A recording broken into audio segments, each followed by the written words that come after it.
How about a niche that nobody really wants to talk about? Listen to this episode, see where we're going. Welcome to another episode of the Wedding Business Solutions Podcast. I'm your host, Alan Berg. I'm a speaker, author, sales trainer, website reviewer, and I help businesses like yours sell more, profit more, and have more fun doing it. Enjoy this episode. Hey, it's Alan Berg. Welcome back to another episode of the Wedding Business Solutions Podcast. I have a guest on that I met recently at an event in Savannah, and he has a niche that people don't want to talk about, but we need to talk about. So, David, welcome. Royal Restrooms. David, welcome. Thank you. I appreciate you having me on. Well, thank you for coming on, and thank you to Jamie for introducing us at the Savannah Wedding Vendors event, because you have a unique niche called Royal Restrooms. Tell me, what is Royal Restrooms? Royal Restrooms was founded in 2004, and what we provide is upscale luxury restroom facilities for events, festivals, grand openings, any type of outside activity. So you said luxury outdoor restrooms. So when people think of going to an event and they think of an outdoor restroom, we know what we all think about, this plastic box that nobody wants to go into. So this is not that at all, but was probably the spark for this, right? Is the fact that nobody wants to use those. So what is a luxury outdoor restroom? Absolutely. So luxury is kind of how we had to brand it 20 years ago. Nobody understood what, when you said portable bathroom, we didn't know how to phrase it. We didn't know how to introduce it. We didn't, so the only thing that we come up with was luxury. And luxury, really, we just put a fully functioning restroom that we're used to on a trailer. We came up with private individual stalls that made it so that people could go to the bathroom the way they're used to. So when we say luxury, it's the same bathroom that you're used to. It's just a huge upgrade over the traditional portalets. All right. So where did this idea come from, and how did you get started with this? Back in 2003, I was at a Shakespeare in the Park festival in Forsyth Park here in Savannah, and I was taking I took both my little girls to the Porta-John, and one of them was potty training, the other one was on my hip, and it was a disastrous experience. I had to hand one of them out to another patron out there, and I've got my foot propping up the door. I've got the other one looking in the hole, being like, "What is this? Why are we going in a bucket? There's no lights on." And as I'm watching one child out the door to make sure somebody doesn't run off with Cece, the other one, as I'm holding up, literally pees on my leg. It just and at that point, I went home, drew it up on a legal pad, a little bathroom to put on a trailer. I measured my half bath in my house and literally the confined space and just put it on a trailer. And Right. That's where we went. My partner, Robert, I talked to him about the idea and we kicked it around. And next thing you know, we have created Royal Restrooms. And it was a struggle to explain to people what we were doing. People didn't understand it. It was bucking the industry norms. And, here we are 20 years later, got 50 offices nationwide, still going strong. And we're kind of changing the industry again. Okay. So we're going to get to the whole 50 offices nationwide thing, but what were you doing at the time? What was your work, your business, whatever, at the time where you had that incident? And by the way, Forsyth Park is beautiful. I was just over there, got some great pictures. But what were you doing that you said, my partner Robert, we did this? What was your business? I was a commercial lender. I was vice president of the local bank here in Savannah, and Robert and I were fraternity brothers. He was an environmental engineer, so his company did a lot of my phase ones on my commercial real estate, and so he was just a really good friend, business associate that I trusted. I like working with. I like doing things with, and that we just kind of put this all together. Okay, right. So you were not in the porta potty business and said, let's make this better. You just saw a need, which is one of the best things. People, you see a need, but you also had to kind of create the industry. Was anybody else doing this at the time? So not on the scale that we were doing it. Typically these, what we put on a trailer was reserved for very large events, very large golf courses. They were massive trailers, 50-foot trailers that were traditionally piped like a home. In other words, it wasn't low flushing toilets. They didn't have waste tanks. It was Kohler was doing some stuff, I believe, but one of the first companies was American, and then Black Tie.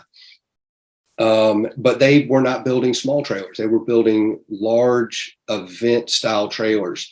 And so the concept that we came up with was small, private party, small function, didn't have an enormous price tag. Anybody could afford this. And it was much more of a platform that kind of revolutionized all the different events, I remember my son's girlfriend, her parents have like 13, 14 acres at their house.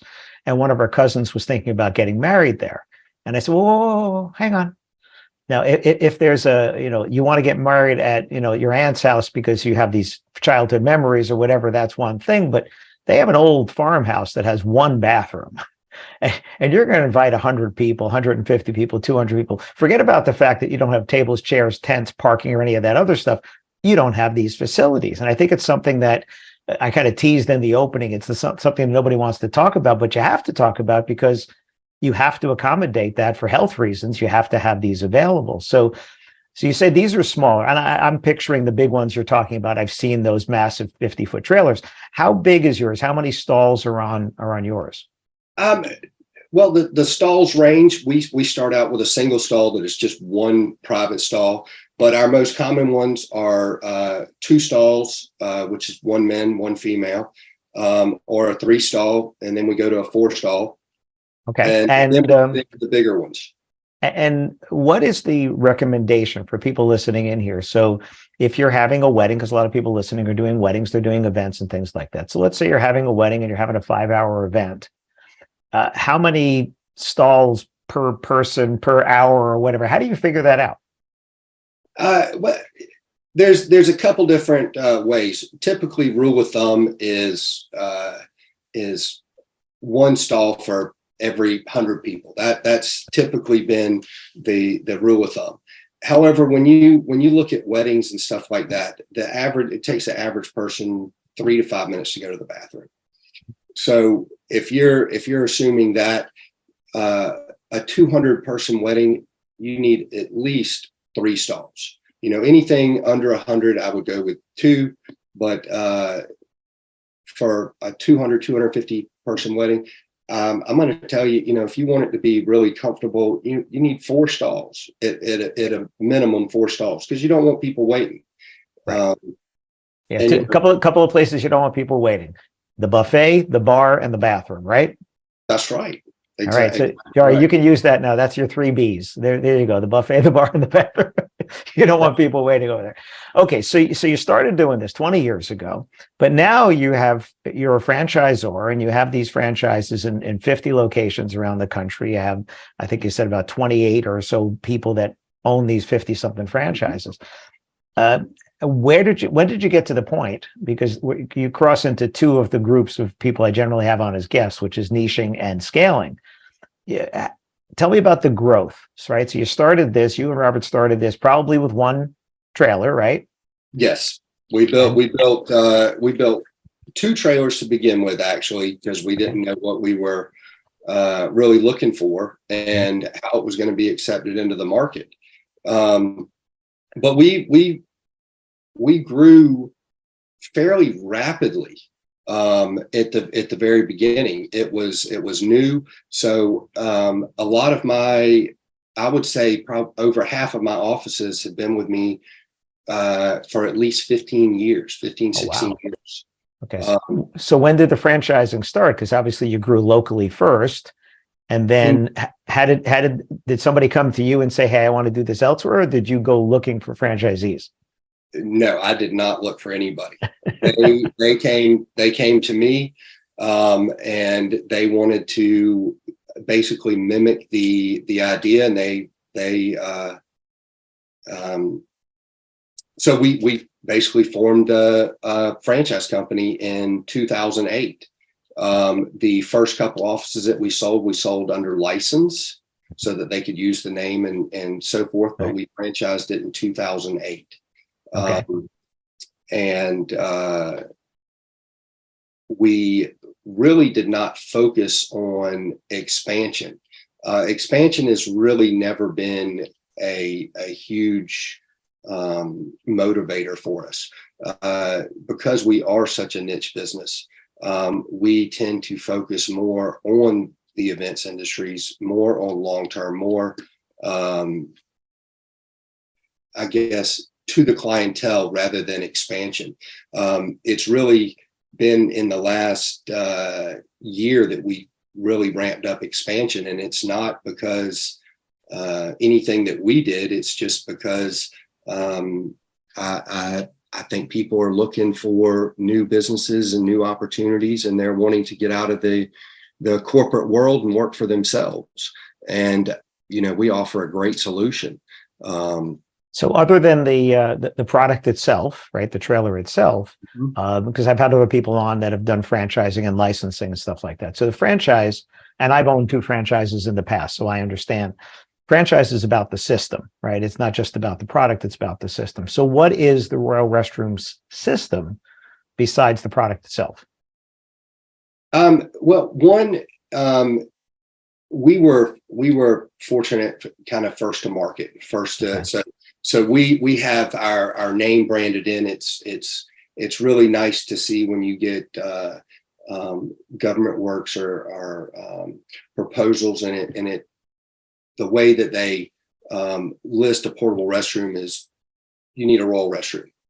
So that it's almost like the toothpick, or the Q-tip. A lot of people associate the portable restrooms or the restroom trailers as a Royal Restroom. Yeah. But one of the things that we did is we incorporated a lot from a corporate side on exposing or offering solutions to construction companies for business remodels, stay in handicap compliant as well to be within OSHA standards. But the other thing that makes us different is we're able to go to the hurricane conference. We're able to go to the fire conference. We're able to go do the wedding MBA show out in Las Vegas, which typically in our business, it's very small. There's not a lot of corporate run companies. It's a lot of family owned. And so we're able to pool our resources and really hit a much larger target market. But the other thing is, with our system, you're not going through the headaches of learning. I can tell you that owning a restroom company, there are lots of hiccups and mistakes that you do not want to make. The cost of trailers are expensive, and they can be messy and catastrophic. Right. So it's really it's that learning curve that we offer. We offer the support, but we have the ability to mass maneuver different offices together to pool our resources at a much lesser cost. So somebody doing something in Birmingham, Alabama, I can pull from Mobile, I can pull from Atlanta, I can pull from Columbus, Georgia, I can pull from Nashville, and we can make all that happen. Whereas maybe a smaller event company in Birmingham, they don't have those resources to bid on that big of a job. They can't pull it all together. And so that's a unique opportunity for us to do. Right. So again, it's the scale, it's the system, and what you said, again, having owned franchises, it's your learning curve. You get there a lot quicker than if you're trying to figure this out yourself. You've made the mistakes clearly early on. You made those mistakes. It's the mistakes not to make. You teach people stuff like that. So you're at a point now. You have 50 different locations, 27, 28 different owners there. Are you looking to expand, or people just keep coming to you? We are looking to expand. I mean, we're rolling into our 20th year. We do want to expand, and we're exploring new opportunities within our rental fleet, not just restrooms. We've always had showers, but now we're offering some sink trailers. We're looking at some beverage trailers, what we call bar carts. We're also looking at some LED screen TVs, which are all event organized, right, and event focused. So no longer are we just, restrooms. We offer multiple things that enhance your event, and it really doesn't affect our business model because it's not changing the equipment. We have the same trucks, we have the same people, and we're already going to the events. Right. So it just gives us another opportunity. I saw the other day, I've seen a few of these, the gaming trailers. Have you seen those? I have seen. Yeah. I saw this one go on by with all the the graphics on the outside about all the gaming there, and they pull those up and the kids go in and do their stuff there. So, All right. So what would you say is most misunderstood about what you do? I think that it kind of goes back to what you said about the whole shush. People have this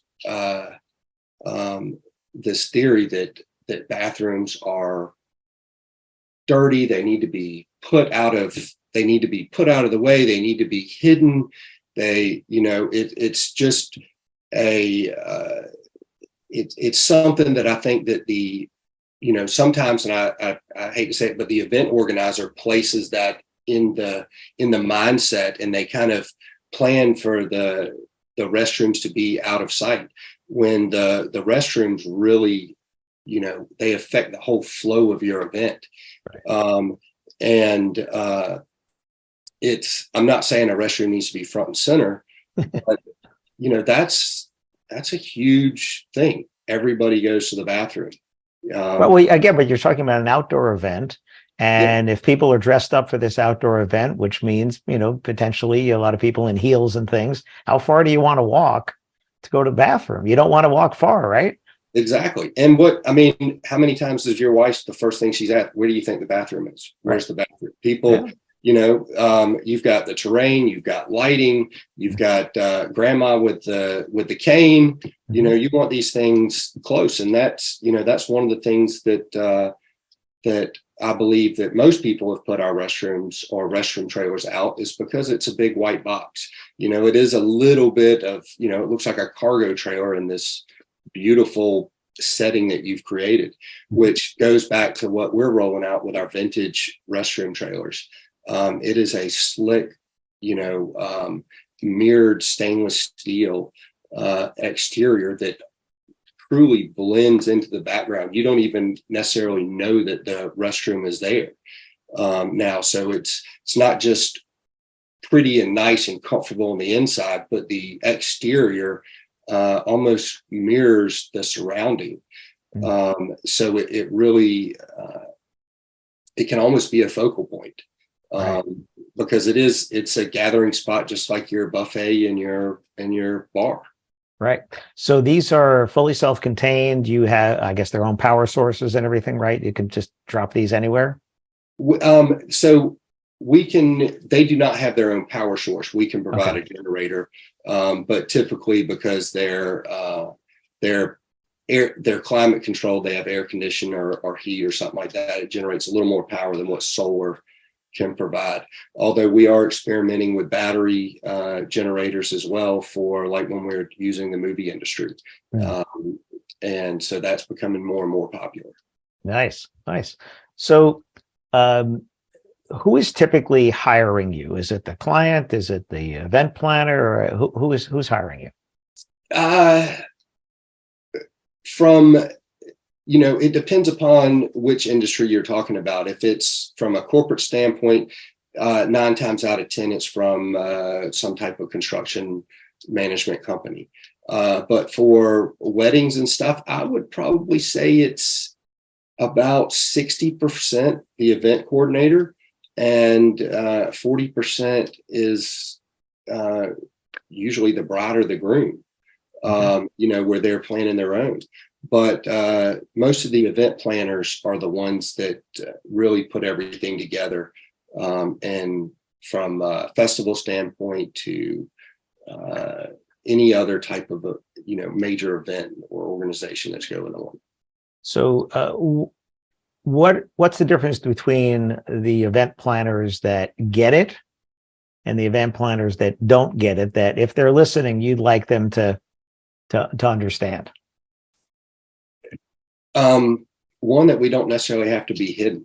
Okay. A lot of event planners, they want to push us way off to the corner.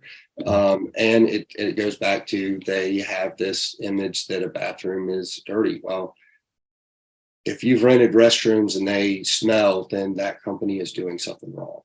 Okay. These should not, these should not be, I guess, unpleasant. Right. Well, you said you modeled it after a bathroom. So if I was to go into a stall at a Royal Restroom, is it just like a white box in there, or is there any decor? Yeah. So there's decor. Different models have different things. A lot of our trailers have white interior, but we have pictures on the wall. We actually have our buttermints on the countertop. We have some flowers as well, but it's solid surface countertops, raised sink bowls, but some of our trailers are all decked out. I mean, we have some of them have golden interior. Some of them, even a few of our trailers have little fireplaces in them. So you can scale it out as high tech as you want, but the bulk of people, they just want something comfortable. They want to be comfortable. They want to be able to move in it. They want to be able to see themselves in the mirror, and go to the bathroom and kind of comfort. Right. And then you can just leave and all of that goes with it. And like you Absolutely. said, there you go. So, we're going to put this into the show notes. If somebody wanted to get a hold of you, somebody's listening and going, oh, there's a business idea for me. Or if they're a planner or somebody and thinking, hey, wait a minute, I need this for an event that's coming up. So I'm going to put it into the show notes. But what would be a way for people to find out more? Is there a website? Sure. You can go to royalrestrooms.com, or you can email us at info@royalrestrooms.com. But our websites have all of our office locations with direct email links and phone numbers to each office in each area. From a franchise standpoint, you can get the information right there as well on royalrestrooms.com, or you can email at franchising@royalrestrooms.com.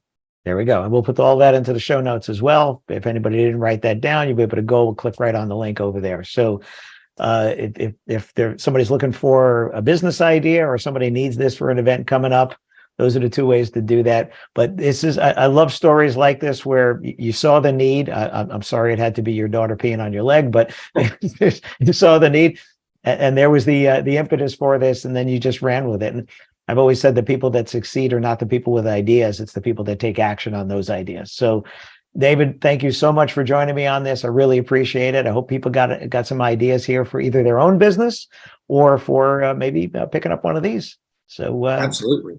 All right. Well, happy to help, and I appreciate everything and you having me on, Alan. Terrific. Thanks. Thanks for listening to this episode of the Wedding Business Solutions podcast. If you liked it, please subscribe to this channel and post a review on your chosen platform, Apple Podcasts or whichever one.